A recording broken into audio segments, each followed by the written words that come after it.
നമസ്കാരം. ഇന്ത്യയും പാകിസ്ഥാനും തമ്മിൽ ഉടൻ വീണ്ടും ഒരു സംഘർഷമുണ്ടാകും. അതിനുള്ള ഒരുക്കങ്ങൾ ഇരു രാജ്യങ്ങളും നടത്തുകയാണ്. മാത്രമല്ല, ഇന്ത്യ കനത്ത ജാഗ്രതയിലാണ്. ആയുധങ്ങളെല്ലാം പാകിസ്ഥാന് നേരെ തിരിച്ചു വച്ചു കഴിഞ്ഞിരിക്കുന്നു. സുരക്ഷാ സൈനികർക്ക് ജാഗ്രതാ നിർദ്ദേശം നൽകിയിട്ടുണ്ട്. മാത്രമല്ല, ഇന്ത്യയുടെ പ്രധാനപ്പെട്ട നഗരങ്ങളിലെല്ലാം കനത്ത സുരക്ഷ ഏർപ്പെടുത്തിയിരിക്കുകയുമാണ്. ഈ ദിവസം ദേശീയ മാധ്യമങ്ങളടക്കം ചർച്ച ചെയ്യുന്ന ഒരു വാർത്തയാണിത്. യഥാർത്ഥത്തിൽ ഇങ്ങനെ ഇന്ത്യയും പാകിസ്ഥാനും തമ്മിലുള്ള ഒരു സംഘർഷത്തിന് ഉടനടി സാധ്യതയുണ്ടോ എന്ന് പരിശോധിക്കാം.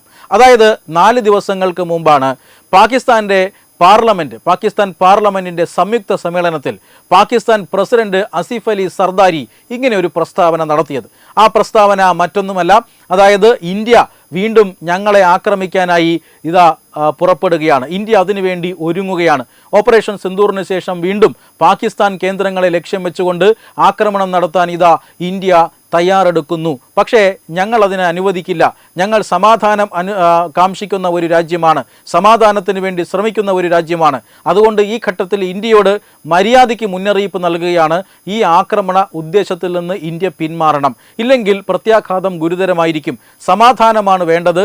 വെള്ളമടക്കമുള്ള വിഷയങ്ങളെ ആയുധമാക്കിക്കൊണ്ട് പാകിസ്ഥാന് ലഭിക്കേണ്ട വെള്ളം നൽകാതെ അതുപോലും ആയുധവൽക്കരിച്ചുകൊണ്ട് ഇന്ത്യ പാകിസ്ഥാനെതിരെ വലിയ പ്രകോപനം സൃഷ്ടിക്കുകയാണ്. ഇത് അവസാനിപ്പിക്കണം എന്നാണ് പാകിസ്ഥാന്റെ പ്രസിഡന്റ് ആസിഫ് അലി സർദാരി പറഞ്ഞത്.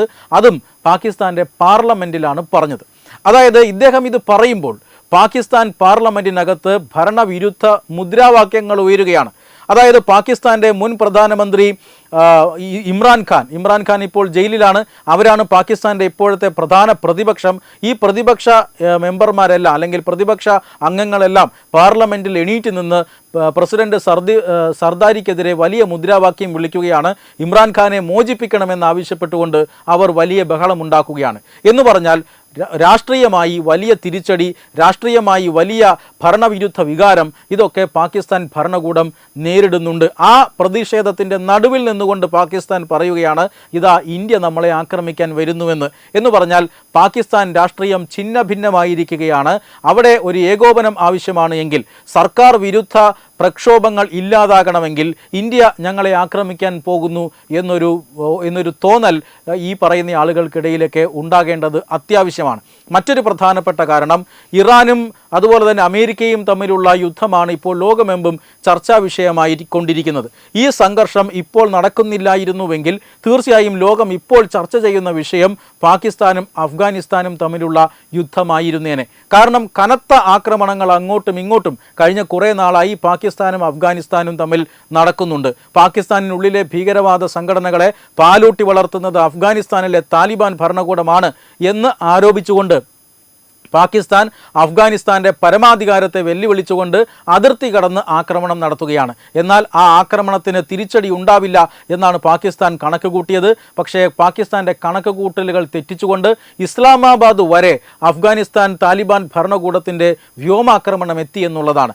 മാത്രമല്ല, പാകിസ്ഥാനിൽ ആഭ്യന്തര കലഹം രൂക്ഷമായി കൊണ്ടിരിക്കുന്നു. ബലൂചിസ്ഥാനിൽ സംഘർഷം കനക്കുന്നു. ഖൈബർ പഖ്തൂൺഖ്വ മേഖലയിൽ കഴിഞ്ഞ ദിവസം പാക് താലിബാൻ നടത്തിയത് 31 കേന്ദ്രങ്ങളിൽ ഒരേ സമയം ആക്രമണമായിരുന്നു. ഓപ്പറേഷൻ ഖൈബർ എന്ന് പേരിട്ടുകൊണ്ടാണ് അവർ ആക്രമണം നടത്തിയത്. കനത്ത ആൾനാശവും കനത്ത നാശനഷ്ടവും പാക് സൈന്യത്തിന് ഈ ആക്രമണം ഉണ്ടാക്കി വെച്ചിട്ടുണ്ട്. എന്ന് പറഞ്ഞാൽ ഏത് നിമിഷവും പാകിസ്ഥാൻ 3ആയോ 4ആയോ വിഘടിച്ചു പോകാവുന്ന സ്ഫോടനാത്മകമായ ഒരു സാഹചര്യം പാകിസ്ഥാനിലുണ്ട്.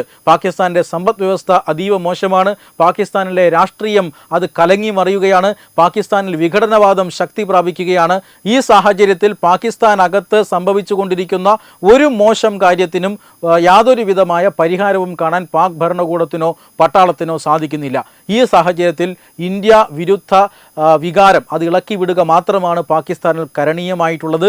അതിനുവേണ്ടി പാകിസ്ഥാൻ പട്ടാളവും രഹസ്യാന്വേഷണ ഏജൻസികളും ഭരണകൂടവും ശ്രമിക്കുമെന്നാണ് ഇന്ത്യൻ രഹസ്യാന്വേഷണ ഏജൻസികൾ വിലയിരുത്തിയിരിക്കുന്നത്. അതിൻ്റെ ഭാഗമായി പല പ്രവർത്തനങ്ങളും പാകിസ്ഥാൻ നടത്തിയിട്ടുണ്ട്. അത് ചോർത്തിയെടുത്തിട്ടാണ് ഇപ്പോൾ ഇന്ത്യ കനത്ത ജാഗ്രത പുലർത്തുന്നതും വേണ്ടി വന്നാൽ പ്രത്യാക്രമണം നടത്താനുള്ള പദ്ധതി ഇടുന്നതും. ഇതുകൊണ്ടാണ് പാകിസ്ഥാനും ഇന്ത്യയും തമ്മിൽ അതിവിദൂരമല്ലാത്ത ഒരു ഭാവിയിൽ വലിയ സംഘർഷമുണ്ടാകും.